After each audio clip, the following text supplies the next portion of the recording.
Jeeta JIO ਪਿੰਡ ਸਭ ਤੇਰਾ, ਤੂੰ ਅੰਤਰ ਜਾਮੀ ਪੁਰਖ ਭਗਵਾਨ।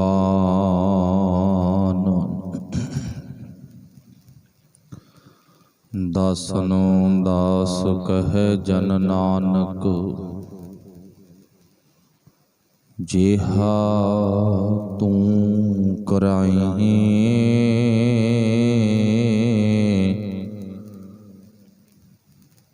ਤੇਹਾ ਹਉ ਕਰੀ ਵਖਿਆਨ।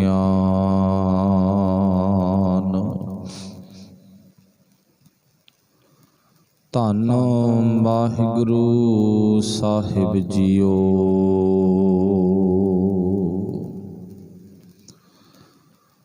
ਬਿਨ ਸਤਿਗੁਰ ਜਗ ਭਰਮ ਭੁਲਾਇਆ,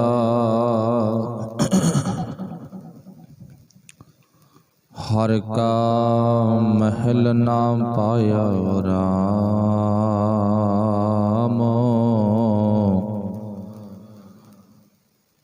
ਗੁਰਮੁਖੀ ਇਕ ਮੇਲ ਮਲਾਇਆ,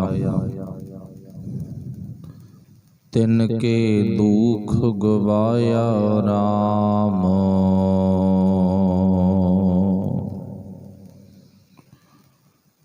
ਤਿਨ ਕੇ ਦੁਖ ਗਵਾਇਆ, ਜਾਂ ਹਰ ਮਨ ਪਾਇਆ।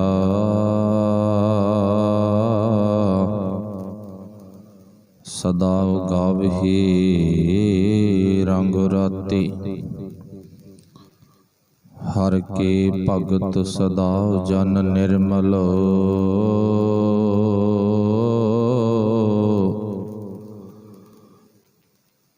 ਜੁਗ ਜੁਗ ਸਦ ਹੀ ਜਾਤੇ,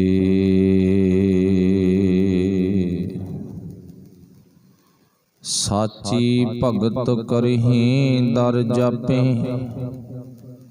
ਘਰ ਦਰ ਸੱਚਾ ਸੋਈ,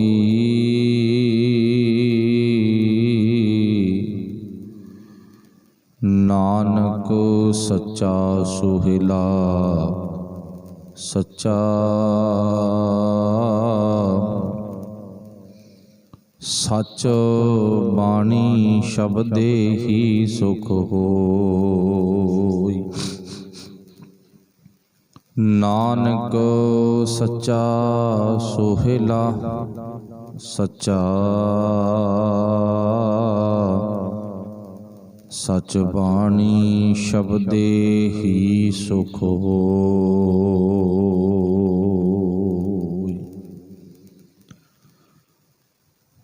ਚਬਰ ਛਤਰ ਤਖ ਦੇ ਮਾਲਕ ਸਾਹਿਬ ਸ੍ਰੀ ਗੁਰੂ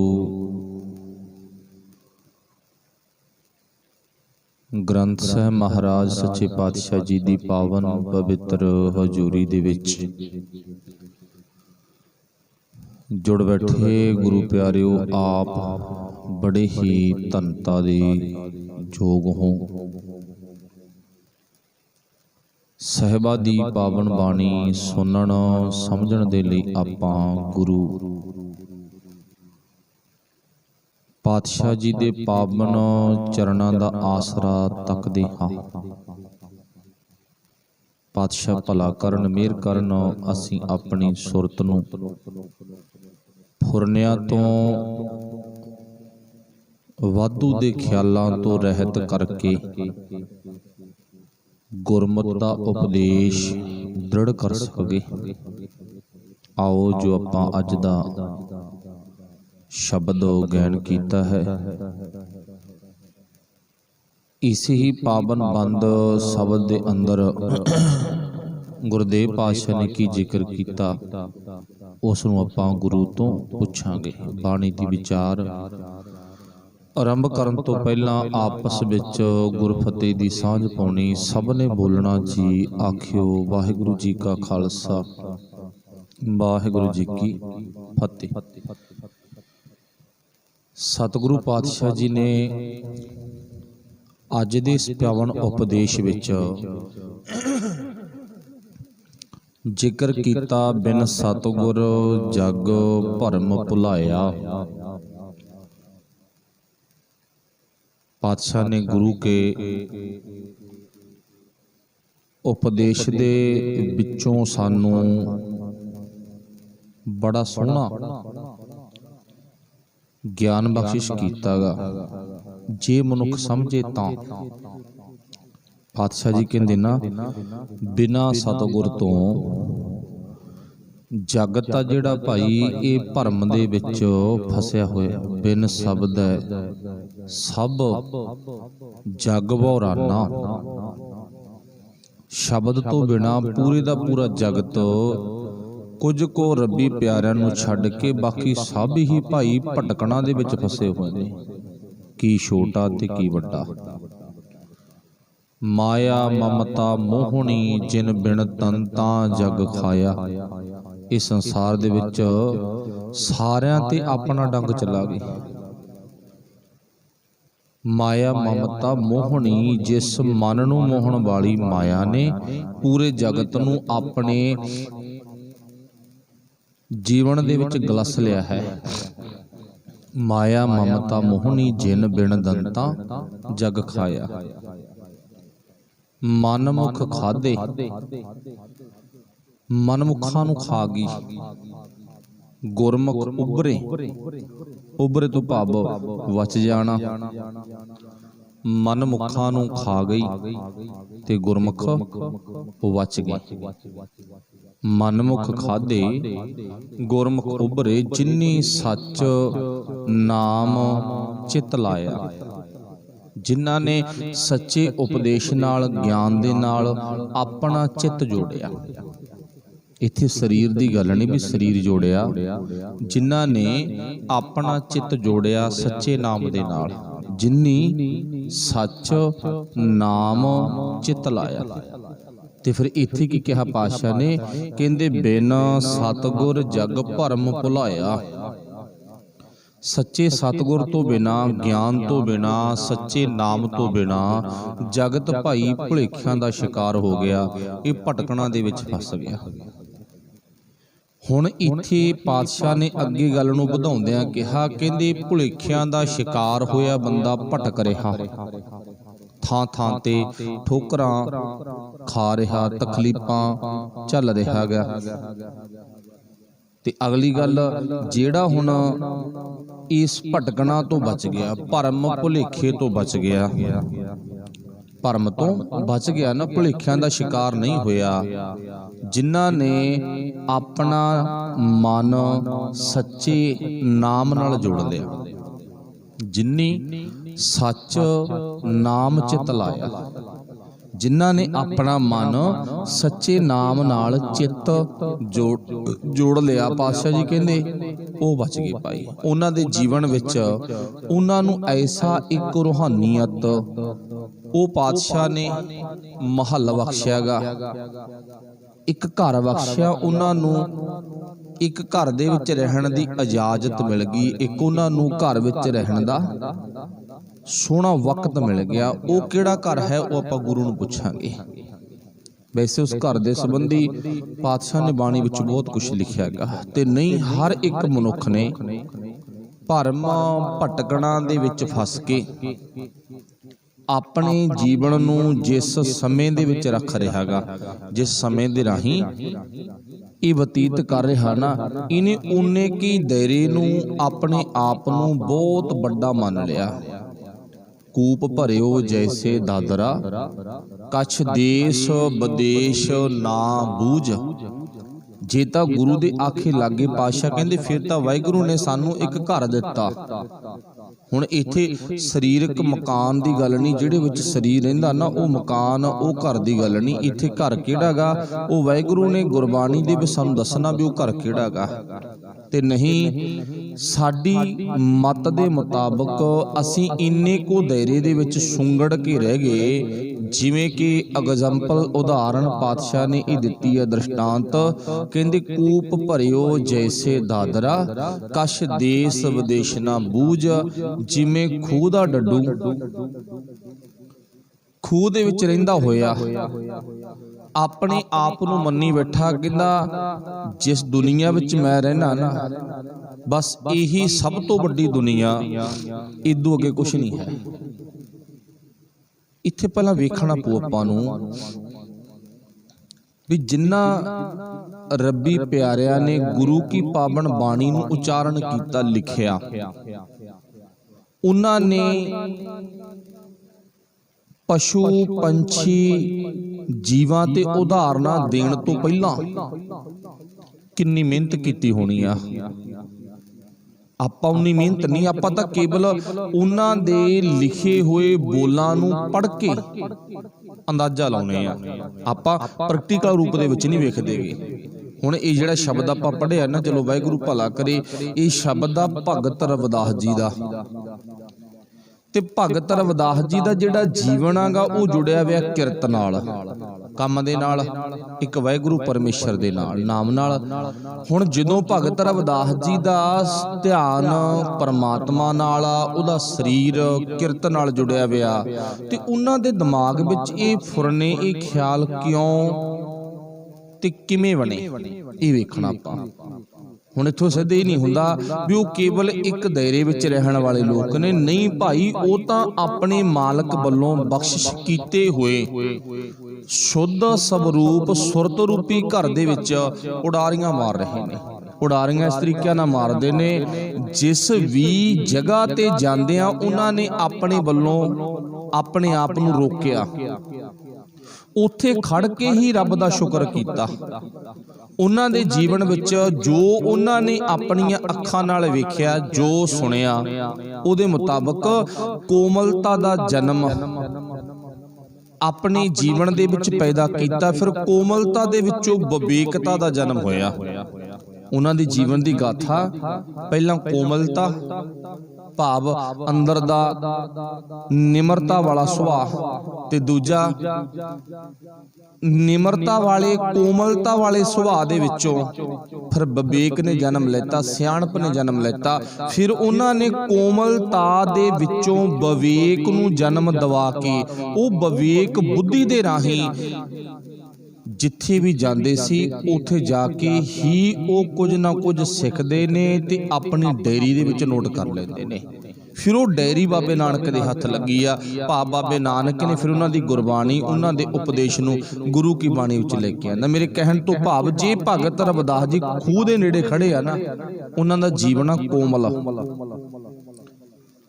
ਤੇ ਕੋਮਲਤਾ ਵਿੱਚੋਂ ਵਿਵੇਕਤਾ ਨੇ ਜਨਮ ਲੈ ਲਿਆ, ਸਿਆਣਪ ਨੇ। ਉਹਨਾਂ ਨੇ ਆਪਣੀ ਸਿਆਣਪ ਦੇ ਸਦਕਾ ਖੂਹ ਕੋਲੇ ਖੜ ਕੇ ਤੇ ਖੂਹ ਦੇ ਵਿੱਚ ਰਹਿਣ ਵਾਲੇ ਡੱਡੂਆਂ ਨੂੰ ਆਪਣੇ ਕੰਨਾਂ ਦੇ ਨਾਲ ਸੁਣਿਆ। ਹੁਣ ਸਾਡੀ ਕਮਜ਼ੋਰੀ ਕੀ ਆ, ਵੇਖਣਾ ਤਾਂ ਪੈਣਾ ਨਾ ਵੀ ਸਾਡੇ ਵਿੱਚ ਕੋਮਲਤਾ ਕਿਤੇ ਨੇੜੇ ਨਹੀਂ ਹੈ, ਨਾ ਹੀ ਸਿਆਣਪ ਹੈ। ਹਾਂ ਠੀਕ ਆ, ਅਸੀਂ ਚਲਾਕ ਹੁਸ਼ਿਆਰ ਬਹੁਤ ਜ਼ਿਆਦੇ ਆ, ਸਾਡੇ ਜਿੰਨਾ ਕੋਈ ਚਲਾਕ ਨਹੀਂ ਹੋ ਸਕਦਾ ਗਾ, ਪਰ ਸਿਆਣਪ ਨਹੀਂ ਹੈ। ਹੁਣ ਸਿਆਣਾਪਣ ਉਹ ਕਿਸ ਗੱਲ ਵਿੱਚ ਆ, ਦੁਨੀਆ ਦੇ ਬੋਲ ਤਾਂ ਹਰ ਕੋਈ ਸੁਣਦਾ, ਰੱਬ ਦੇ ਪਿਆਰਿਆਂ ਦੇ ਬੋਲ, ਰੱਬ ਦੀ ਰਜ਼ਾ ਵਿੱਚ ਰਹਿਣ ਵਾਲਿਆਂ ਦੇ ਬੋਲ ਸੁਣਨੇ, ਇਹ ਸਿਆਣਪ ਦਾ ਕੰਮ ਆ। ਸਮਝ ਗਏ ਨਾ? ਆਪਾਂ ਕੱਲ ਵੀ ਇੱਕ ਪੁਆਇੰਟ ਲੈਤਾ ਸੀ ਨਾ ਵੀ ਸਾਡੇ ਦੁਨੀਆ ਦੇ ਵਿੱਚ ਇੱਕ ਗੱਲ ਨੂੰ 7 ਥਾਈਂ ਲੈ ਜਾਓ, 10 ਥਾਈਂ ਲੈ ਜਾਓ, ਉਹ ਗੱਲ ਬਦਲ ਕੇ ਕੁਝ ਹੋਰ ਹੀ ਬਣ ਜਾਂਦੀ ਆ। ਇਹ ਸਾਡੀ ਕਮਜ਼ੋਰੀ ਆ, ਇਹ ਸਾਡੀ ਹੁਸ਼ਿਆਰੀ ਆ, ਇਹ ਸਾਡੀ ਚਲਾਕੀ ਆ। ਸਿਆਣਪ ਜੋ ਆਪਾਂ ਰੋਜ਼ਾਨਾ ਗੁਰੂ ਕੀ ਪਾਵਨ ਬਾਣੀ ਵਿੱਚ ਪੜ੍ਹਦੇ ਆ, ਬਾਣੀ 'ਚ ਕੀ ਪੜ੍ਹਦੇ ਆ ਆਪਾਂ? ਅਰਦਾਸ ਵਿੱਚ ਦੇਖ ਕੇ ਅਣਡਿੱਠ ਕੀਤਾ। ਗੁਰਬਾਣੀ 'ਚ ਤਾਂ ਇੱਥੇ ਲਿਖਿਆ ਨਾ ਵੀ ਭਾਵ ਮਨੁੱਖੀ ਜੀਵਨ ਦਾ ਭਾਵ ਪਾਖਾ ਵੇਸ ਆ ਰੱਬੀ ਪਿਆਰਿਆਂ ਦਾ, ਉਹ ਕਈ ਵਾਰ ਨਾ ਕਿਸੇ ਦੀ ਜਾਨ ਬਚਾਉਣ ਦੇ ਲਈ ਦੇਖੇ ਹੋਏ ਨੂੰ ਵੀ ਅਣਡਿੱਠਾ ਕਰ ਦਿੰਦੇ ਨੇਗੇ। ਮਤਲਬ ਅਸੀਂ ਅਰਦਾਸ ਰੋਜ਼ਾਨਾ ਕਰਦੇ ਆ, ਸੁਣਦੇ ਵੀ ਆ, ਪਰ ਉਹ ਅਰਦਾਸ ਦੇ ਵਿੱਚ ਇੱਕ ਪੁਆਇੰਟ ਲੈ ਕੇ ਉਹਦੇ ਵਿੱਚੋਂ ਆਪਾਂ ਸਿੱਖਿਆ ਲੈਣੀ ਆ, ਦੇਖ ਕੇ ਅਣਡਿੱਠ ਕੀਤਾ। ਪਰ ਅੱਜ ਮੇਰਾ ਸੁਭਾਅ, ਤੁਹਾਡਾ ਸੁਭਾਅ, ਸਭ ਦਾ ਸੁਭਾਅ ਕੀ ਆ? ਦੇਖ ਕੇ ਅਣਡਿੱਠ ਨਹੀਂ, ਦੇਖ ਕੇ ਜਗ ਜਹਰ ਕੀਤਾ। फिर इत्थे पातशाह जी कहते कदे विवेकता नहीं आ सकती। विवेकता दे विचों भाव उन्हां लोकां ने फिर खूह विच रहण वाले डड्डूआं ते तरस खा के ना जदों ओ बोले उन्हां दी आवाज़ नूं सुनिया। हुण डड्डू तो अपने आम ही बोली जाते, घर च तो कोई वड्डी गल नहीं है भी डड्डू बोलते, आपां भी नहीं सुने होने गे, सुने ने, पर उन्हां रब दे प्यारिआं दा डड्डूआं दी आवाज़ नूं सुनण दा एक लहजा आगाज़ आ जिहड़ा वखरा सी। सुनिया ना उन्हां ने की सुनिया भी डड्डू बोलदा, कहंदा मैं इस खूह विच राजा, इदू गाहां होर कोई दुनिया नहीं है भाई, बस जिथे आपां रह रहे हैं ना यही सब तो वड्डी दुनिया। ਜਦੋਂ ਇਹ ਗੱਲ ਸੁਣੀ ਆ ਫਿਰ ਭਗਤ ਰਵਿਦਾਸ जी ने उदाहरण ਦਿੱਤੀ ਹੈ ਗੁਰਬਾਣੀ ਦੇ ਵਿੱਚ। ਭਾਵ ਉਦਾਹਰਨ ਕੀ ਦਿੱਤੀ ਆ, ਕੂਪ ਕੂਪ ਭਾਵ ਖੂਹ, ਕੂਪ ਭਰਿਓ ਜੈਸੇ ਦਾਦਰਾ, ਦਾਦਰਾ ਡੱਡੂ, कश देश विदेश ना बूझ, कहते वो बेचारे कहते इसे देश दे विच ही सब कुछ है, होर किते कोई देश नहीं है। कश देश विदेश ना बूझ ऐसे मेरा मन, फिर वो डड्डूआं तो सिक्ख्या लेके अपने मन ते लिआंदी आ। मेरा मन भी इवें आ, मेरा मन भी इउं ही आ। भाव किवें आ, जिवें खूह दे डड्डू दा सुभाग आ। हुण खूह दे डड्डू दा सुभाव आपां सुन लिया, मन किहो जा, ऐसे मेरा मन विख्या बेमोहिया, कछ आरा पार ना सूझ। आरा पार भाव आसे पासे बारे मैं भी नहीं कुछ जानदा, मैनू भी की आ, बस सब तो सियाणा, सब तो चलाक, सब तो होशियार, सब तो अमीर, सब तो वड्डा, सब तो ज्ञानवान वध बस मैं ही आ, होर तां दुनिया उही तुरी फिरदी आ। बस हुण साडी मत नूं किस चीज़ नाल कंपैरिजन कीता, डड्डू दे नाल कर दिता। डड्डू दी मत ते बंदे दी मत इक्को ही आ। भगत रविदास ने ये बोल बोले नेगे। इत्थे गुरु साहब कहंदे फिर जेड़ा बंदा भाई रब दे प्यारिआं वांग इदां जीवां दे कोलों कुछ सिखदा ना ते होरां नूं वंडदा सिखाउंदा गा, फिर पातशाह जी कहंदे वो अपने जीवन दे विच असली घर तक पहुंच सकदा है। वो असली घर किहड़ा है, थिर घर वैसो हर जन प्यारे। थिर घर, थिर भाव जिथे तू टिक के बैठ जावे। हुण टिकाउणा शरीर नूं नहीं गा, शरीर ने तां काम करना, हाथ पांव सब काम चीत नरंजन नाल। शरीर ने तां चल के नानक पातशाह दरबार विच भी आउणा ना, इत्थों चल के घरे भी जाना, घर दे काम भी करने ने, कोई दुकानदारी, खेती, सरकारी गैर सरकारी ड्यूटी, जो भी किसी दा फर्ज आ वो अपना फर्ज निभा रहा गा। शरीर ने तां भजना नठना है, इनू तां बनाई किरत वास्ते है, वाहिगुरू परमात्मा ने काम करन वास्ते, अपना ते होरां दा भला करन वास्ते। पर टकाउणा किस चीज़ नूं, अपने मन नूं टकाउणा। थिर घर वैसो, उस घर दे विच बाबे नानक ने बहाउणा। एक गल इत्थे नोट करियो, बाबे नानक तो बिना वाहिगुरू भला करी, शायद हो सकता बाबे नानक नालों गुरु नालों तुहाडे दिमाग विच कोई बड़ा बाबा होवे, वो आपां नहीं कह सकते, क्योंकि साडे दिमाग विच बड़े ने, कोई लाला वाला, कोई मलेरकोटलिया, कोई भनिहारा वाला, कोई आसूराम, पता नहीं किन्ने किन्ने गे, किन्नियां कहंदे असीं चिराग लाउने आ, किन्नियां कनूं असीं मन्नी बैठे आ, किन्नियां कनूं असीं अपने जीवन नाल जोड़, वो रब नूं पता गा, जां खुद नूं पता जिहड़ा बंदा अजिही कर्म किरिया करदा गा। किन्नियां कनूं असीं अपने अंदर दिमाग दे विच थां देई बैठे आंगे।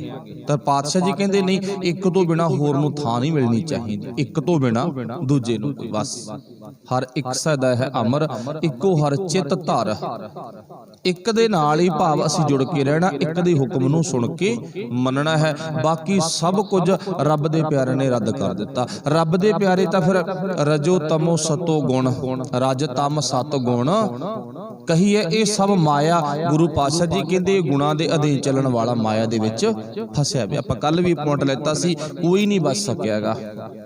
हुण इत्थे गुरु साहब जी कहते फिर वो अपने अंदर दे फुरनियां नूं शुद्ध ते साफ करना, उहनूं कहा जांदा गा अपने अंतर आत्मे ही टिक जाना।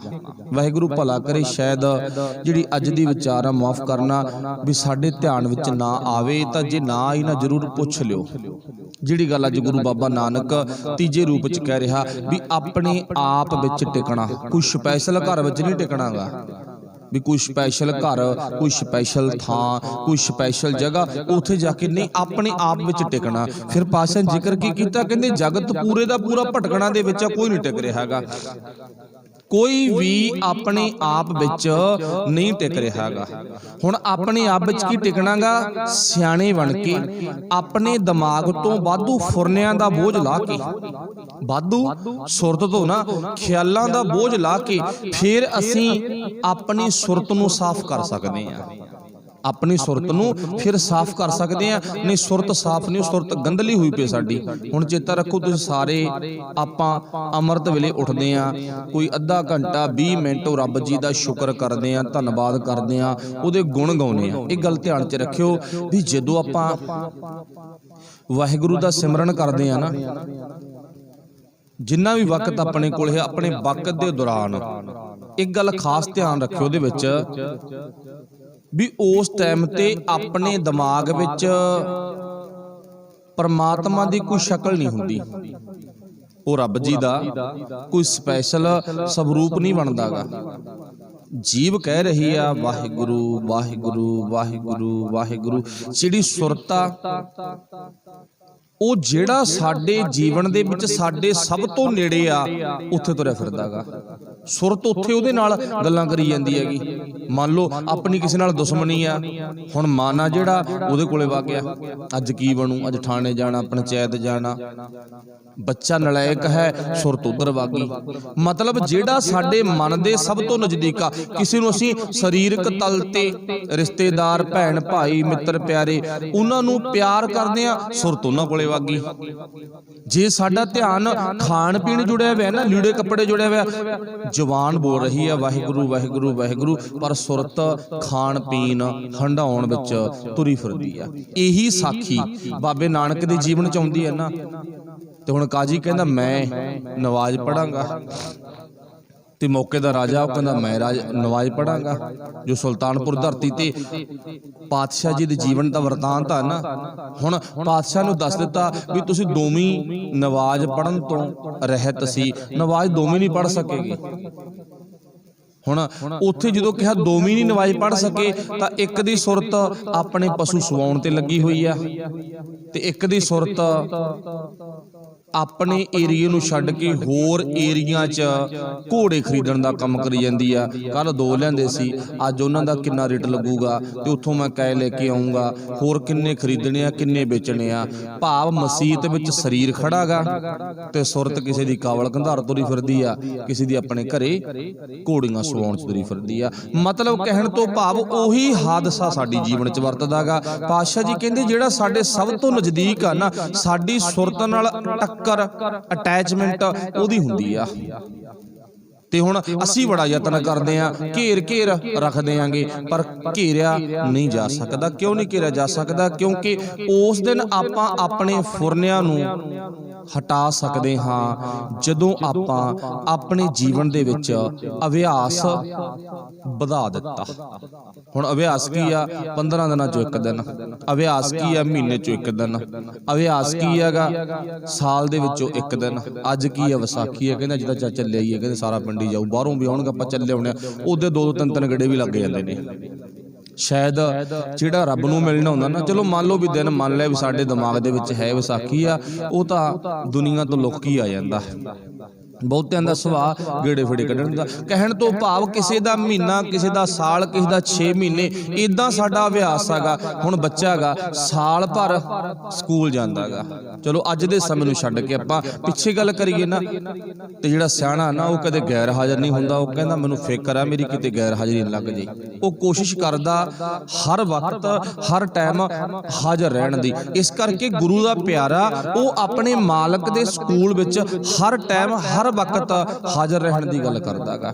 ਚਲੋ ਇੱਥੇ ਪਾਤਸ਼ਾਹ ਨੇ ਕਹਿਤਾ ਵੀ ਸਾਡੀ ਸੁਰਤ ਤੇ ਨਾ ਜਿਹੜਾ ਬੋਝ ਆਗਾ ਦਿਮਾਗ ਤੇ, ਉਹ ਫੁਰਨਿਆਂ ਦਾ ਚੜਿਆ ਹੋਇਆ। ਜਿੰਨਾ ਟਾਈਮ ਉਹ ਫੁਰਨਿਆਂ ਨੂੰ ਅਸੀਂ ਉਤਾਰਦੇ ਨਹੀਂ ਹਾਂ, ਉਹਨਾਂ ਟਾਈਮ ਪਾਤਸ਼ਾਹ ਜੀ ਕਹਿੰਦੇ ਤੇਰੀ ਸੁਰਤ ਖੂਹ ਦੇ ਡੱਡੂ ਵਾਂਗ ਖੂਹ ਦੇ ਵਿੱਚੋਂ ਬਾਹਰ ਨਿਕਲ ਕੇ ਇਹ ਭਾਈ ਥਿਰ ਘਰ ਵੈਸੋ ਵਾਲੇ ਘਰ 'ਚ ਕਦੇ ਟਿਕ ਨਹੀਂ ਸਕਦੀ। ਇਹਨੂੰ ਟਿਕਾਉਣ ਦੇ ਲਈ ਜਪਣਾ, ਇਹਨੂੰ ਟਿਕਾਉਣ ਦੇ ਲਈ ਸਮਝਣਾ, ਇਹਨੂੰ ਟਿਕਾਉਣ ਦੇ ਲਈ ਆਪਣੇ ਜੀਵਨ 'ਚ ਕੋਮਲਤਾ ਪੈਦਾ ਕਰਨੀ ਆ। ਇਹਨੂੰ ਟਿਕਾਉਣ ਦੇ ਲਈ ਕੋਮਲਤਾ ਦੇ ਵਿੱਚੋਂ ਵਿਵੇਕ ਨੂੰ ਜਨਮ ਦਿਵਾਉਣਾਗਾ। ਇਹਨੂੰ ਟਿਕਾਉਣ ਦੇ ਲਈ ਫੇਰ ਹੀ ਗੱਲ ਬਣਨੀ ਹੈ ਨਾ, ਤੇ ਨਹੀਂ ਗੱਲ ਕਦੇ ਬਣ ਨਹੀਂ ਸਕਦੀ। ਇੱਕ ਉਦਾਹਰਨ ਲੈ ਲਓ, ਗੁਰਬਾਣੀ ਦੇ ਵਿੱਚ ਜ਼ਿਕਰ ਕੀਤਾ ਪਾਤਸ਼ਾਹ ਨੇ, ਰਜ ਗੁਣ ਤਮ ਗੁਣ ਸਤ ਗੁਣ ਕਹੀ ਹੈ, ਇਹ ਸਭ ਤੇਰੀ ਮਾਇਆ। ਸਾਡੇ ਸਮਾਜ ਦਾ ਸੁਭਾਅ ਰਜ ਗੁਣ, ਰਾਜਸੀ ਗੁਣ, ਤਮ ਗੁਣ, ਤਮਾ ਵਾਲੀ ਵਧੀ ਪਈ ਹੈ ਸਾਡੀ, ਲੋਭ ਲਾਲਚ ਅੰਦਰ ਬਹੁਤ ਜ਼ਿਆਦਾ ਹੈ ਪਿਆ। ਸਤ ਗੁਣ ਭਲਾ ਪੁਰਖ, ਪਾਤਸ਼ਾਹ ਜੀ ਕਹਿੰਦੇ ਭਲੇ ਵਾਹਿਗੁਰੂ ਭਲਾ ਕਰੇ, ਇਸ ਗੱਲ ਨੂੰ ਤੁਸੀਂ ਖਾਸ ਧਿਆਨ ਦਿਓ। ਗੁਰੂ ਪਾਤਸ਼ਾਹ ਕਹਿੰਦੇ ਨਾ ਭਲਾ ਬਣਨਾ, ਭਲਾ ਬਣ ਕੇ ਆਪਣੇ ਆਪ ਨੂੰ ਚੰਗਾ ਬਣਾ ਕੇ ਉਹਦਾ ਆਪਣੇ ਸੰਸਾਰ ਦੇ ਵਿੱਚ ਆਪਣੇ ਆਪ ਨੂੰ ਪ੍ਰਮੋਟ ਕਰਨਾ। ਵਾਹਿਗੁਰੂ ਇੱਕ ਤਾਂ ਗੁਲਾਬ ਦਾ ਫੁੱਲ ਆ ਨਾ, ਉਹ ਕਿਸੇ ਨੂੰ ਕਹਿੰਦਾ ਨਹੀਂ, ਸੁਗੰਧੀ ਉਹਦੀ ਆਪਣੇ ਆਪ ਹੀ ਗਈ ਆ ਹਰ ਤੱਕ, ਭੌਰਾ ਉਹਦੇ ਕੋਲੇ ਆਪ ਹੀ ਚੱਲ ਕੇ ਆ ਗਿਆ। ਇੱਕ ਆਪਣੇ ਆਪ ਨੂੰ 5-7 ਚੇਲੇ ਰੱਖ ਕੇ ਕਹਿ ਰਹੇ ਮੇਰੀ ਤੁਸੀਂ ਸਪੋਰਟ ਕਰੋ, ਵੱਧ ਤੋਂ ਵੱਧ ਮੇਰਾ ਪ੍ਰਚਾਰ ਕਰੋ, ਮੇਰਾ ਪ੍ਰਸਾਰ ਕਰੋ, ਵੱਧ ਤੋਂ ਵੱਧ ਮੇਰੇ ਬਾਰੇ ਲੋਕਾਂ ਨੂੰ ਦੱਸੋ ਤੁਸੀਂ। ਅੱਜ ਸ਼ਾਇਦ ਸਾਡੇ ਸਮਾਜ ਦੇ ਵਿੱਚ ਇਹ ਗੱਲ ਵਾਧੂ ਵਾਪਰ ਰਹੀ ਆ।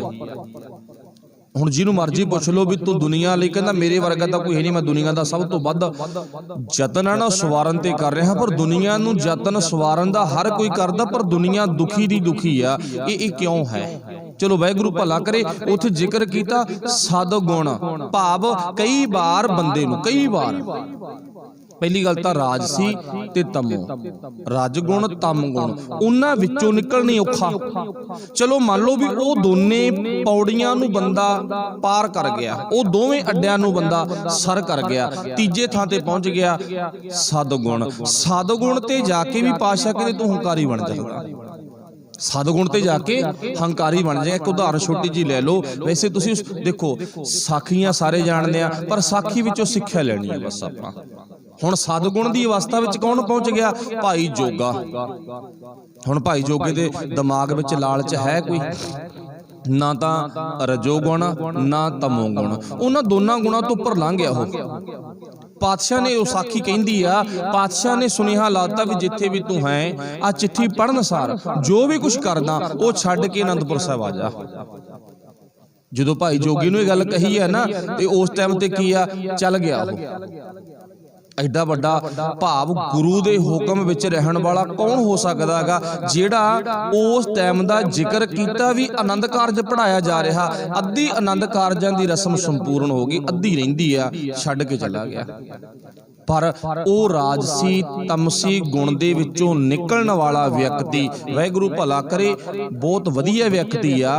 ਕਦੇ ਨਾ ਕਦੇ ਮਨੁੱਖੀ ਜ਼ਿੰਦਗੀ ਦੇ ਵਿੱਚ ਸਾਈਡ ਤੋਂ ਅੱਗੇ ਨਾ ਵਾਧੂ ਚੀਜ਼ਾਂ ਟਕਰਾ ਜਾਂਦੀਆਂ ਨੇਗੀਆਂ। ਚਲੋ ਗੁਰੂ ਉੱਥੇ ਫਿਰ ਵੀ ਬਖਸ਼ਣਯੋਗ ਆ, ਸਾਡੀ ਨਿਗਾਹ ਉੱਥੇ ਨਹੀਂ ਲਿਜਾਣੀ ਵੀ ਉਹਦੇ ਜੀਵਨ ਦਾ ਔਗਣ, ਆਪਾਂ ਉਹਦੇ ਜੀਵਨ ਦੇ ਗੁਣ ਵੇਖਣੇ। ਪਰ ਸਿੱਖਿਆ ਕੀ ਲੈਣੀ ਹੈ? ਸਿੱਖਿਆ ਇਹ ਲੈਣੀ ਆ ਜਿਹੜਾ ਰਜੋ ਗੁਣ ਤਮੋ ਗੁਣ ਤੋਂ ਉੱਪਰ ਉੱਠ ਚੁੱਕਿਆ ਨਾ, ਸਤਿਗੁਣ 'ਚ ਪਹੁੰਚ ਚੁੱਕਿਆ। ਸਤਿਗੁਣ 'ਚ ਪਹੁੰਚਿਆ ਹੋਇਆ ਬੰਦਾ ਵੀ ਹੁਸ਼ਿਆਰਪੁਰ ਦੀਆਂ ਗਲੀਆਂ 'ਚ ਗੇੜੇ ਖਾਣ ਲੱਗ ਗਿਆ। ਇੰਨੀ ਬਸ ਕੰਮ ਹੈਗਾ। ਪਾਤਸ਼ਾਹ ਜੀ ਕਹਿੰਦੇ ਇੱਥੇ ਕਈ ਵਾਰ ਨਾ ਇਹ ਤੀਜਾ ਜਿਹੜਾ ਗੁਣ ਹੈਗਾ ਇਹ ਵੀ ਤੇਰੀ ਜ਼ਿੰਦਗੀ 'ਚ ਹਾਨੀਕਾਰਕ ਬਣ ਜਾਂਦਾ। ਅੱਜ ਜਿੰਨੇ ਬਾਬੇ ਨੇ, ਕਿਸੇ ਗੁਰਦੁਆਰੇ ਨੂੰ ਫਰੋਲ ਲਓ, ਡੇਰੇ ਨੂੰ ਫਰੋਲ ਲਓ, ਮੰਦਿਰ ਫਰੋਲ ਲਓ, ਮਸੀਤ ਫਰੋਲ ਲਓ, ਬੁਰੇ ਹਾਲ ਹੀ ਨੇ। ਉਹ ਕੌਣ, ਕਿਹਨਾਂ ਦਾ ਜ਼ਿਕਰ ਕੀਤਾ? ਕੌਣ ਲੋਕ ਨੇ ਉਹ ਜਿਹੜੇ ਕਹਿੰਦੇ ਨੇ ਅਸੀਂ ਸਦਗੁਣੀ ਹਾਂ। ਤਾਈਓ ਬਾਬੇ ਨਾਨਕ ਨੇ ਗੱਲ ਸਿਰੇ ਲਾਤੀ ਖਿੱਚ ਕੇ, ਕਹਿੰਦਾ ਕਾਚੀ ਕੋਈ ਨਹੀਂ ਛੱਡਦਾ ਮੈਂ। ਤੇ ਤਾਈਓ ਬਾਬਾ ਨਾਨਕ ਜਾਂ ਬਾਬੇ ਨਾਨਕ ਦੀ ਵਿਚਾਰਧਾਰਾ ਹਰੇਕ ਦੇ ਹਜਮ ਨਹੀਂ ਆਉਂਦੀ ਭਾਈ। ਇਹ ਤਾਂ ਖੁਦ ਸੁਣਾਉਣ ਵਾਲਾ ਨਾ ਜਿਹੜਾ, ਉਹਦੇ ਵੀ ਨਹੀਂ ਹਜਮ ਆਉਂਦੀ। ਪਾਤਸ਼ਾਹ ਕਿਰਪਾ ਕਰੇ, ਮਿਹਰ ਕਰੇ।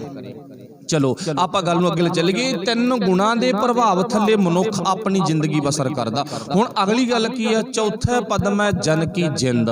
ਕਬੀਰ ਸਾਹਿਬ ਜੀ ਕਹਿੰਦੇ ਨੇ, ਕਹੈ ਕਬੀਰ ਹਮਰਾ ਗੋਵਿੰਦ, ਚੌਥੇ ਪਦ ਮੈਂ ਜਨ ਕੀ ਜਿੰਦ। ਕਬੀਰ ਸਾਹਿਬ ਜੀ ਕਹਿੰਦੇ ਸਾਡੀ ਜਿੰਦ ਤਾਂ ਨਾ ਇਹਨਾਂ ਤਿੰਨਾਂ ਗੁਣਾਂ ਨੂੰ ਛੱਡ ਗਈ, ਪੈਰਾਂ 'ਚ ਲਤਾੜ ਗਈ। ਸਾਨੂੰ ਪਰਵਾਹ ਕੋਈ ਨਹੀਂ, ਅਸੀਂ ਤਾਂ ਪੈਰਾਂ 'ਚ ਲਤੜਤਾ ਸਭ ਕੁਛ। ਇਹ ਗੁਣ ਕਿਹਦੇ 'ਚ ਆ? ਗੁਰੂ ਨਾਨਕ ਸਾਹਿਬ 'ਚ। ਇਹ ਗੁਣ ਕਿਹਦੇ 'ਚ ਆ? ਗੁਰੂ ਅੰਗਦ ਸਾਹਿਬ 'ਚ। ਇਹ ਗੁਣ ਕਿਹਦੇ 'ਚ ਆ? ਗੁਰੂ ਅਮਰਦਾਸ 'ਚ। ਗੁਣ ਕਿਹਦੇ 'ਚ ਆ? ਗੁਰੂ ਰਾਮਦਾਸ ਮਹਾਰਾਜ 'ਚ। ਗੁਣ ਕਿਹਦੇ 'ਚ ਆ? ਅਰਜਨ ਸਾਹਿਬ, ਗੁਰੂ ਹਰਗੋਬਿੰਦ ਸਾਹਿਬ, ਧੰਨ ਗੁਰੂ ਹਰਿਰਾਏ ਜੀ, ਧੰਨ ਗੁਰੂ ਹਰਕ੍ਰਿਸ਼ਨ, ਧੰਨ ਗੁਰੂ ਤੇਗ ਬਹਾਦਰ ਮਹਾਰਾਜ। ਤੇਗ ਬਹਾਦਰ ਮਹਾਰਾਜ ਦੇ ਬਚਨ ਵੀ ਪੜ੍ਹਿਆ ਸੀ ਦਿੱਲੀ ਦੇ ਵਿੱਚ, ਜਦੋਂ ਆ ਕੇ ਜ਼ਾਲਮ ਕਹਿੰਦਾ ਨਾ, ਉਹ ਯਾਰ ਤੈਨੂੰ ਕਿਉਂ ਆ 10 ਮਿੰਟਾਂ ਦੇ ਵਿੱਚ ਬਾਅਦ ਤੇਰਾ ਨਾ ਕੁਛ ਨਹੀਂ ਇੱਥੇ ਹੋਣਾ, ਇੱਥੇ ਖਤਮ ਕੀਤਾ ਜਾਵੇਗਾ। ਪਰ ਜੇ ਤੂੰ ਆਪਣੀ ਜਿੰਦ ਬਚਾਉਣੀ ਚਾਹੁੰਦਾ ਨਾ, ਬਚਾ ਲੈ। ਆ ਕੇ ਜਿਹੜੇ ਜਲਾਦ ਨੇ ਵੱਢਣਾ ਨਾ, ਧਰ ਤੋਂ ਅਲੱਗ ਕਰਨਾਗਾ, ਉਹਨੇ ਤਰਲਾ ਤਰਲਾ ਪਾਇਆ, ਰਹਿਣ ਦੇ ਪਾਸ਼ਾ, ਮੇਰਾ ਵੀ ਨਹੀਂ ਚਿੱਤ ਮੰਨਦਾ, ਮੇਰੀ ਵੀ ਮਜਬੂਰੀ ਹੈ, ਮੈਂ ਨੌਕਰ ਹਾਂ, ਰਹਿਣ ਦੇ ਤੂੰ। ਤੇ ਪਾਸ਼ਾ ਨੇ ਕੀ ਗੱਲ ਕਿਹਾ, ਉਹਦੀਆਂ ਗੱਲਾਂ ਸੁਣ ਕੇ, ਚੌਥਾ ਪਦ ਮੈਂ ਜਨ ਕੀ ਜਿੰਦ, ਵੀ ਤੂੰ ਕਿਹੜੇ ਜਿੰਦ ਨੂੰ ਮਾਰਨ ਦੀ ਗੱਲ ਕਰਦਾ, ਸਾਡੀ ਜਿੰਦ ਤਾਂ ਬਾਹਲੀ ਉੱਚੀ ਫਿਰਦੀ ਆ, ਇਹ ਸਰੀਰ ਆਡਾ ਜਿੰਦ ਆਡਾ, ਇਹ ਆਪਸ ਵਿੱਚ ਪਕੜ ਹੀ ਨਹੀਂ ਹੈ ਦੋਵਾਂ ਦੀ, ਪਰ ਸਾਡੀ ਪਕੜ ਬਹੁਤ ਆ। ਜੇ ਪਕੜ ਆ ਤਾਂ ਲਿਖਿਆ ਬਾਣੀ ਵਿੱਚ, ਜਿੰਦ ਨਮਾਣੀ ਕੱਢੀਏ ਹੱਡਾਂ ਕੂ ਕੜਕਾ। ਚਲੋ ਉਹ ਇੱਕ ਅਲੱਗ ਵਿਸ਼ਾ। ਇੱਥੇ ਪਾਤਸ਼ਾਹ ਜੀ ਕਹਿੰਦੇ ਰੱਬ ਦੇ ਪਿਆਰਿਆਂ ਦੀ ਜਿੰਦ ਦਾ ਫਿਰ ਭਾਈ ਚੌਥੇ ਥਾਂ ਤੇ ਹੁੰਦੀ ਹੈ। ਉਹ ਚੌਥਾ ਥਾਂ ਕਿਹੜਾ ਹੈਗਾ? ਨਾ ਵਿਗਿਆਨ ਮੰਨਦੀ ਹੈ ਚੌਥੇ ਥਾਂ ਨੂੰ। ਚਲੋ ਵਿਗਿਆਨ ਤੋਂ ਆਪਾਂ ਛੱਡੋ, ਜੇ ਆਪਾਂ ਗੁਰੂ ਦੇ ਲੜ ਲੱਗੇ ਆ, ਵਿਗਿਆਨ ਤਾਂ ਗੁਰੂ ਨਾਨਕ ਸਾਹਿਬ ਦੇ ਅੱਗੇ ਕੁਛ ਵੀ ਨਹੀਂ ਹੈ। ਉਹ ਤਾਂ ਇਹਨੂੰ ਪੁੱਛ ਕੇ ਕੰਮ ਕਰਦੇ ਨੇ, ਠੀਕ ਆ। ਹਿੰਡ ਨਾ ਛੱਡਣੋਂ ਇੱਕ ਅਲੱਗ ਵਿਸ਼ਾ, ਵੀ ਆ ਸਾਡੀ ਹਿੰਡ ਆ, ਉਹਨੂੰ ਨਾ ਛੱਡਣੋਂ ਇੱਕ ਅਲੱਗ ਵਿਸ਼ਾ, ਮੂਰਖਤਾ ਵਾਲਾ ਕੰਮ। ਪਰ ਗੁਰੂ ਨਾਨਕ ਸਾਹਿਬ ਦਾ ਤਾਂ ਜਿਹੜੀ ਸਾਇੰਸ ਆ ਨਾ, ਵਿਗਿਆਨ ਆ, ਉਹ ਪਾਣੀ ਭਰਦੀ ਆ। ਕਦੇ ਵਿਚਾਰ ਕਰਕੇ ਦੇਖ ਲਓ। ਜੋ ਆਪਾਂ ਅੱਜ ਉਹ ਗੱਲ ਸੁਣਦੇ ਆ ਵੀ ਆਹ ਗੱਲ ਦੀ ਖੋਜ ਇਉਂ ਹੋ ਗਈ, ਉਹ ਗੁਰੂ ਕੀ ਪਾਵਨ ਬਾਣੀ ਵਿੱਚ ਕਿੰਨਾ ਲੰਮਾ ਵਕਤ ਪਹਿਲਾਂ ਦਰਜ ਕੀਤੀ ਪਈ ਆ। ਕਹਿਣ ਤੋਂ ਭਾਵ ਫਿਰ ਚੌਥਾ ਪਦ, ਚੌਥਾ ਦਰਜਾ ਉਹ ਕਿਹੜਾ? ਜਿਹਨੂੰ ਪੰਜਵੇਂ ਪਾਤਸ਼ਾਹ ਲਿਖਤਾ, ਥਿਰ ਘਰ ਵੈਸੋ ਹਰ ਜਨ ਪਿਆਰੇ, ਜਿਹਦਾ ਜ਼ਿਕਰ ਅੱਜ ਪਾਤਸ਼ਾਹ ਨੇ ਕੀਤਾ, ਬਿਨ ਸਤਿਗੁਰ। ਪਾਤਸ਼ਾਹ ਜੀ ਕਹਿੰਦੇ ਸਤਿਗੁਰ ਤੋਂ ਬਿਨਾਂ, ਮਤਲਬ ਗਿਆਨ ਤੋਂ ਬਿਨਾਂ, ਵਿਵੇਕਤਾ ਤੋਂ ਬਿਨਾਂ ਜਗ ਭਰਮ ਭੁਲਾਇਆ। ਪੂਰੇ ਦਾ ਪੂਰਾ ਜਗਤ ਭਟਕਣਾ ਦੇ ਵਿੱਚ ਫਸਿਆ ਪਿਆ। ਕੋਈ ਵਿਰਲਾ ਗਾ ਜਿਹੜਾ ਚੌਥੇ ਪਦ ਦੇ ਵਿੱਚ ਆਪਣੀ ਸੁਰਤ ਨੂੰ ਲੈ ਜਾਂਦਾ ਹੈ। ਇੱਕ ਇਸ ਗੱਲ ਨੂੰ ਸਮਝਣ ਦੇ ਲਈ ਛੋਟੀ ਜੀ ਉਦਾਹਰਨ ਆ। ਜਿਵੇਂ ਬਹੁਤਿਆਂ ਨੇ, ਚਲੋ ਬਹੁਤੇ ਸਿਆਣੇ ਨੇ, ਕੋਈ ਸਿਨੇਮਾ ਘਰ ਦੇ ਵਿੱਚ ਨਹੀਂ ਗਿਆ ਹੋਵੇਗਾ, ਉਹ ਇਸ ਗੱਲ ਨੂੰ ਨਹੀਂ ਸਮਝੇਗਾ।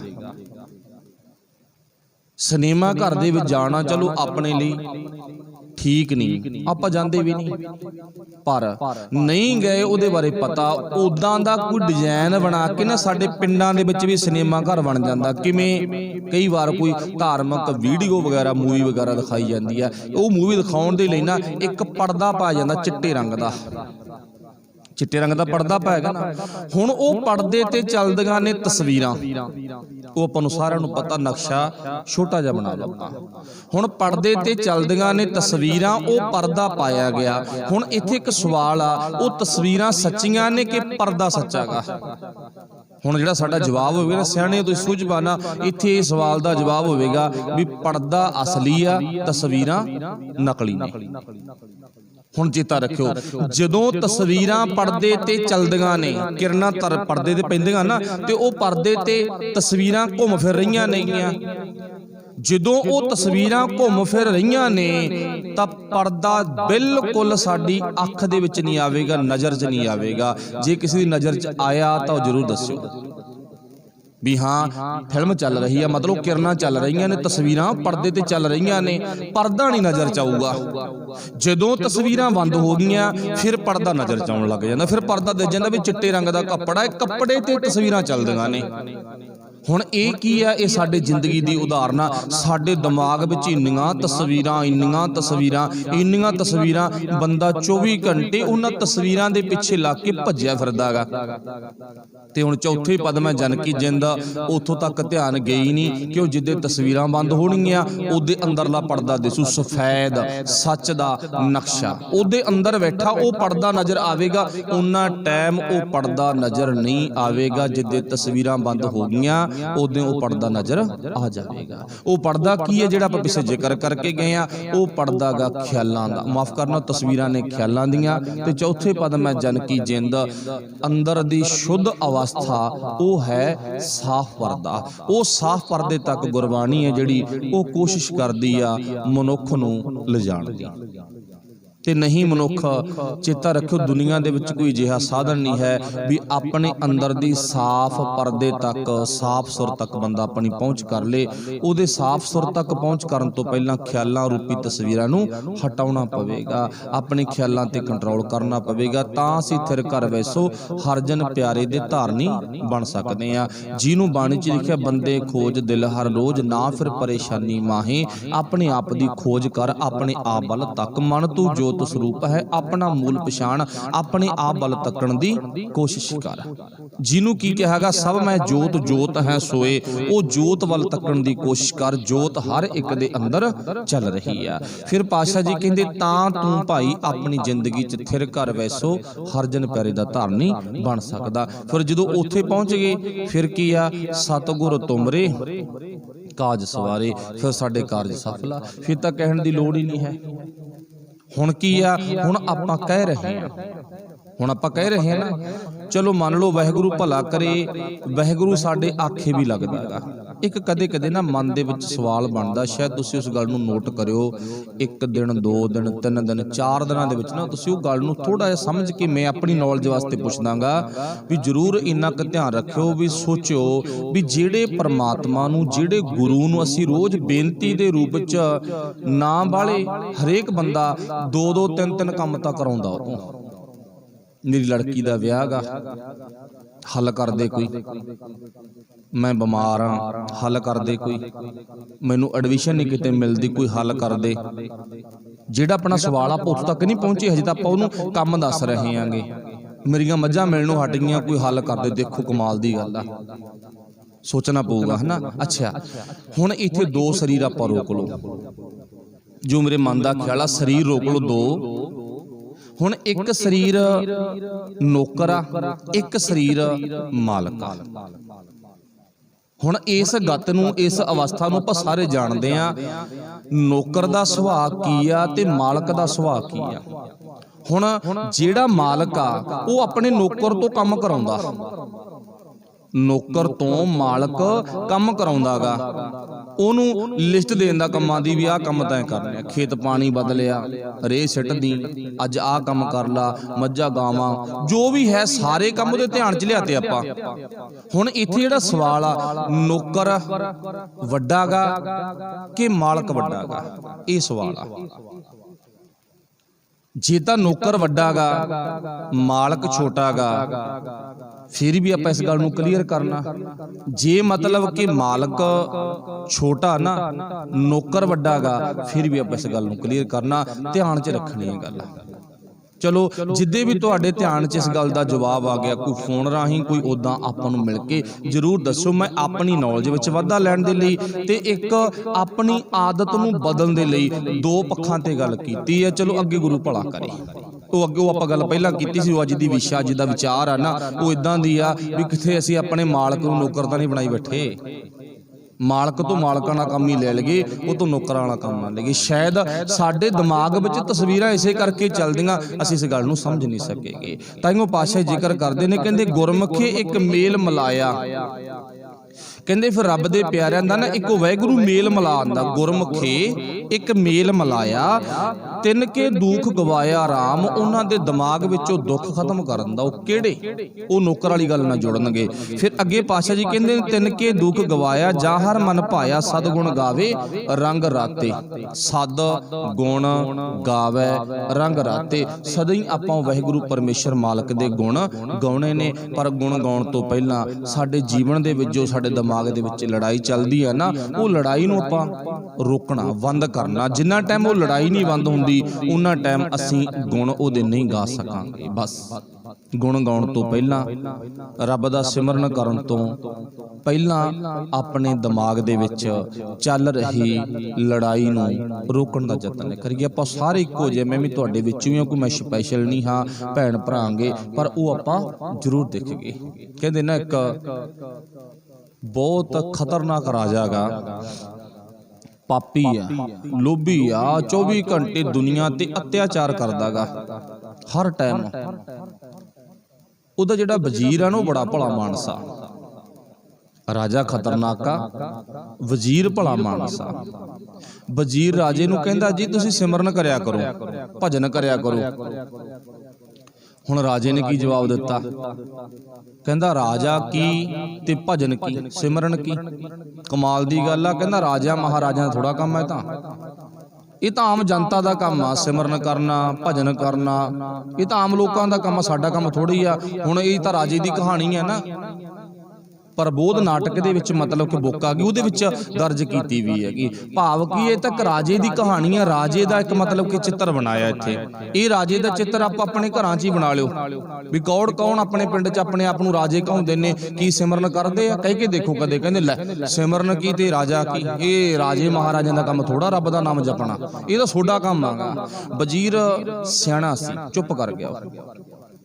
ਸਿਆਣਾ ਸੀ ਨਾ, ਉਹ ਚੁੱਪ ਕਰ ਗਿਆ।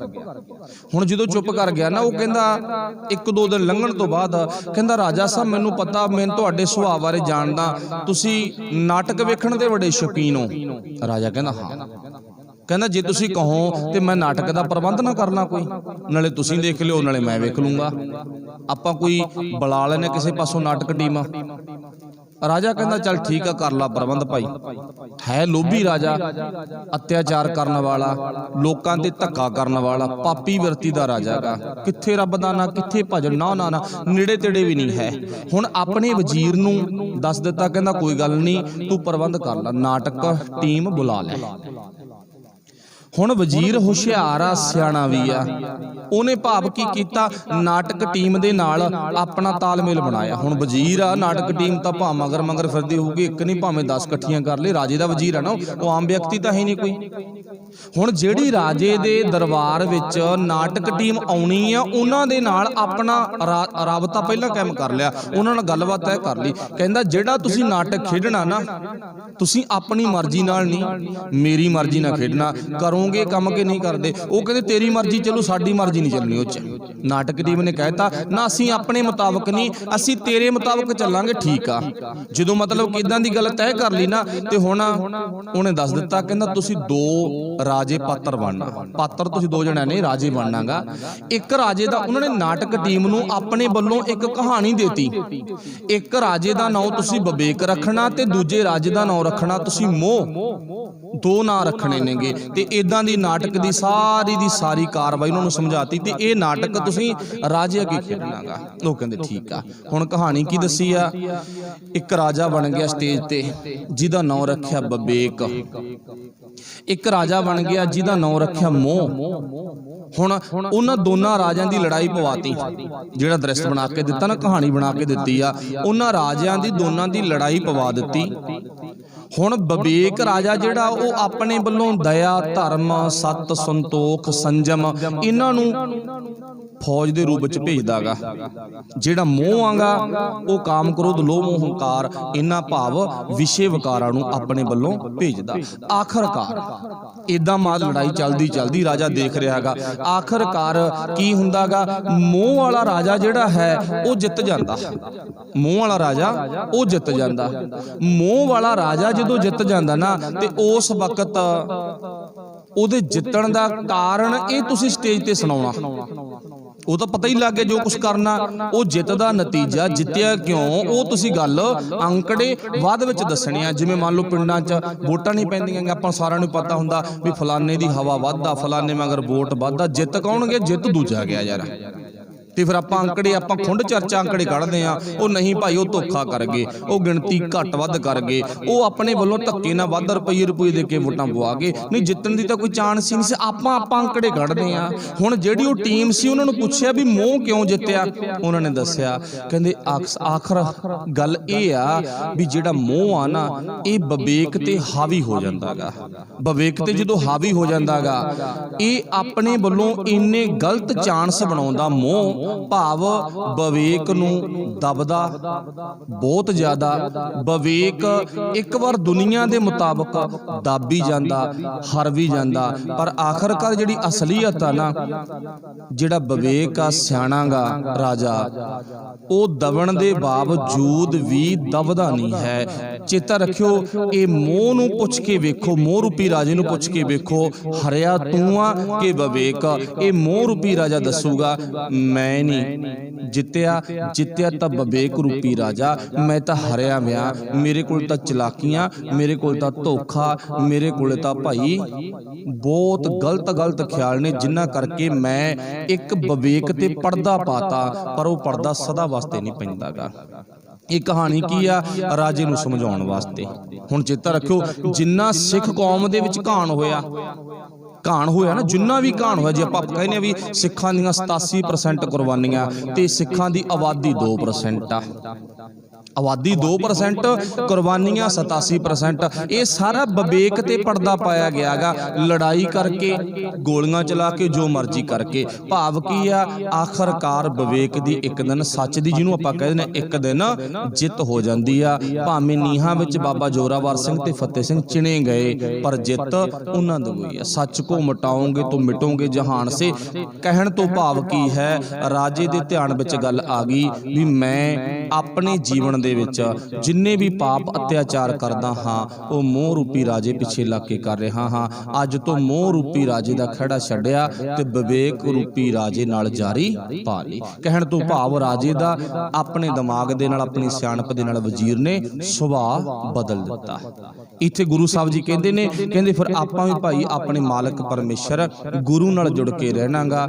ਬੰਦੇ ਦੀਆਂ ਜ਼ਿੰਦਗੀ ਦੇ ਵਿੱਚ ਮੁਸ਼ਕਲਾਂ ਬਹੁਤ ਵੱਧਦੀਆਂ ਨੇ, ਮੋਹ ਸਾਡੇ ਤੇ ਹਾਵੀ ਹੋ ਜਾਂਦਾਗਾ, ਦੁਨੀਆ ਦੇ ਲੋਕ, ਦੁਨੀਆ ਦੀ ਭਾਵ ਰੀਤਾਂ ਨੇ ਸਾਡੇ ਤੇ ਹਾਵੀ ਹੋ ਜਾਂਦੀਆਂ ਨੇ, ਪਰ ਆਪਾਂ ਦੁਨੀਆ ਦੇ ਸੁਭਾਅ ਨੂੰ ਆਪਣੇ ਤੇ ਹਾਵੀ ਨਹੀਂ ਹੋਣ ਦੇਣਾ। ਆਪਾਂ ਜਦੋਂ ਵੀ ਗੱਲ ਸੁਣਨੀ ਆ, ਮੋਹ ਰੂਪੀ ਰਾਜੇ ਦੀ ਗੱਲ ਨਹੀਂ ਸੁਣਨੀ। ਜਦੋਂ ਵੀ ਗੱਲ ਸੁਣਨੀ ਆ, ਆਪਾਂ ਉਦੋਂ ਵਿਵੇਕ ਰੂਪੀ ਰਾਜੇ ਦੀ ਗੱਲ ਸੁਣਨੀ ਆ। ਵਿਵੇਕ ਰੂਪੀ ਰਾਜੇ ਦੀ ਗੱਲ ਸੁਣਾਂਗੇ, ਜਿੱਤ ਜਾਵਾਂਗੇ। ਤੇ ਜੇ ਮੋਹ ਰੂਪੀ ਰਾਜੇ ਦੀ ਗੱਲ ਸੁਣਾਂਗੇ, ਇੱਕ ਵਾਰ ਧਨ ਦੌਲਤ ਦੇ ਮਾਲਕ ਬਣ ਸਕਦੇ ਆ, ਪਰ ਉਹ ਧਨ ਦੌਲਤ ਕਿਸੇ ਕੰਮ ਨਹੀਂ ਆਉਣਾ। ਪਹਿਲਾਂ ਆਪਾਂ ਬਾਣੀ ਪੜ੍ਹੀ ਸੀ ਨਾ, ਕਹੈ ਕਬੀਰ ਹਮਰਾ ਗੋਬਿੰਦ, ਚੌਥਾ ਪਦ ਮੈਂ ਜਨ ਕੀ ਜਿੰਦ। ਚੌਥੇ ਪਦ ਵਿੱਚ ਆਪਾਂ ਆਪਣੀ ਜਿੰਦ ਨੂੰ, ਆਪਣੇ ਦਿਮਾਗ ਨੂੰ, ਸੁਰਤ ਨੂੰ ਇਉਂ ਟਿਕਾ ਸਕਦੇ ਹਾਂ।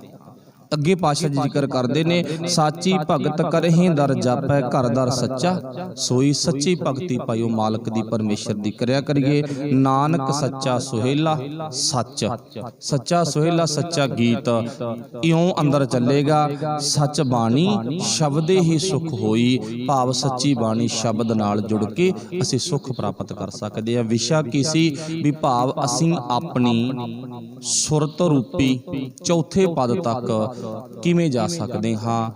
ਇਉਂ ਜਾ ਸਕਦੇ ਹਾਂ ਜਿਵੇਂ ਸਿਨੇਮਾ ਘਰ ਦੇ ਵਿੱਚ ਚਿੱਟੇ ਪਰਦੇ ਤੇ ਫੋਟੋਆਂ ਚੱਲਦੀਆਂ ਨੇ, ਫਿਲਮ ਚੱਲਦੀ ਆ। ਉਹ ਚਿੱਟਾ ਪਰਦਾ ਸਾਡੀ ਨਿਗਾਹ 'ਚ ਨਹੀਂ ਆਉਂਦਾ, ਨਿਗਾਹ 'ਚ ਆਵੇਗਾ ਕਦੋਂ? ਜਦੋਂ ਉਹ ਫਿਲਮਾਂ ਬੰਦ ਹੋ ਜਾਣੀਆਂ, ਤਸਵੀਰਾਂ ਬੰਦ ਹੋ ਜਾਣੀਆਂ, ਫਿਰ ਸਾਨੂੰ ਚਿੱਟਾ ਪਰਦਾ ਨਜ਼ਰ ਆ ਜਾ, ਫਿਰ ਹਨੇਰੇ 'ਚ ਵੀ ਨਜ਼ਰ ਆ ਜਾਊਗਾ। ਤੇ ਜਿੰਨਾ ਟਾਈਮ ਸਾਡੀ ਸੁਰਤ ਦੇ ਚਿੱਟੇ ਪਰਦੇ ਤੱਕ ਅਸੀਂ ਫਿਲਮਾਂ, ਫੋਟੋਆਂ, ਖਿਆਲ ਨਹੀਂ ਲਿਜਾਣੋਂ ਹਟਦੇ, ਉਹਨਾਂ ਟਾਈਮ ਸਾਡੀ ਨਜ਼ਰ ਵਿੱਚ ਉਹ ਕਦੇ ਆਵੇਗਾ ਨਹੀਂ। ਬਸ ਜਦੋਂ ਅਸੀਂ ਆਪਣੇ ਖਿਆਲਾਂ ਤੇ ਕੰਟਰੋਲ ਕਰ ਲਿਆ, ਫਿਰ ਜ਼ਿੰਦਗੀ ਦੇ ਵਿੱਚ ਅਸੀਂ ਹਮੇਸ਼ਾ ਹਮੇਸ਼ਾ ਦੇ ਲਈ ਵਿਵੇਕ ਰਾਜੇ ਨਾਲ ਜੁੜ ਕੇ ਆਪਣੀ ਜ਼ਿੰਦਗੀ ਨੂੰ ਸਫਲ ਕਰ ਲਵਾਂਗੇ। ਸੋ ਇੱਥੋਂ ਤੱਕ ਅੱਜ ਦੀ ਵਿਚਾਰ ਸਮਾਪਤ ਹੈ। ਬੋਲਦਿਆਂ ਤੋਂ ਗੁਰੂ ਕੀ ਪਾਵਨ ਬਾਣੀ ਪੜ੍ਹਦਿਆਂ ਤੋਂ ਬੜੀਆਂ ਭੁੱਲਾਂ ਰਹਿ ਜਾਂਦੀਆਂ ਨੇ। ਸੰਗਤ ਤੇ ਗੁਰੂ ਸਾਹਿਬ ਬਖਸ਼ਣ ਯੋਗ ਨੇ। ਸਭ ਦਾ ਧੰਨਵਾਦ ਜੀ। ਵਾਹਿਗੁਰੂ ਜੀ ਕਾ ਖਾਲਸਾ, ਵਾਹਿਗੁਰੂ ਜੀ ਕੀ ਫਤਿਹ।